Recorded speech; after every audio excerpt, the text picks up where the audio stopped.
Teenage reflections on knife crime. When I was a teenager, 3 years plus 11, I wrote in 2011 that 19 youths died in that year.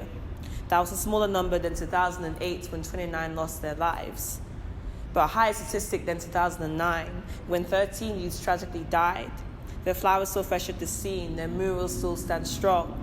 Graffiti brightens up the grey brick walls. Rest in peace, fallen soldiers, see you up in heaven.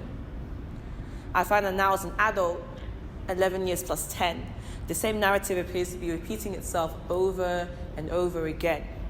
80 stabbing deaths occurred in the city in 2017, 39 of them children and teenagers.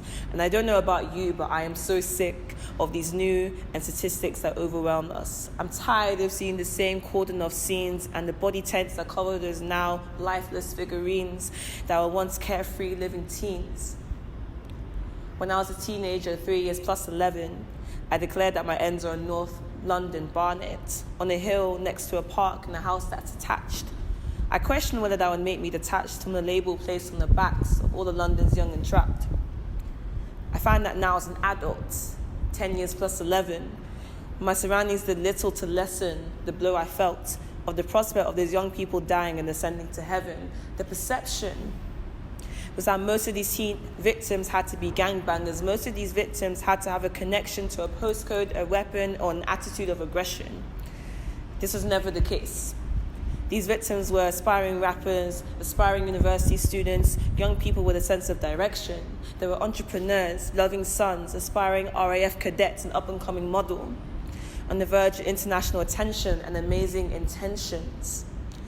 It was heartbreaking to hear that 4 young people had died. Not even 12 years into the new year, I was mortified. I was even more horrified when the death of Harry Uzoko reached my Twitter timeline. The thought of it occupied my mind and intensified my feelings of inner despair that gave myself a fright. It sent chills down my spine when I thought about how much spite one person must have to execute another human with a knife, with a pure intent to end their life. It made me sick inside. When I was a teenager, 3 years plus 11, I understood why mothers were against guns and knives. Their sons were dying young. They had their lives taken away from them at the quick of a blink of an eye. When I was a teenager, 3 years plus 11, I was convinced that the epidemic led in either 3 directions: escape through education, imprisonment, or death by a weapon. But now as an adult, 10 years plus 11, I have now realized that these 3 prospects are not a fair depiction of the lives many young people face within this jurisdiction. So it leads one to wonder, how can one lessen the blade of a knife so that this may possibly save one's life? And how can you possibly improve the quality of one's life so that they're not driven to carry knives, so that in this climate of fear, insecurity, and strife, they can rightfully and deservedly so survive?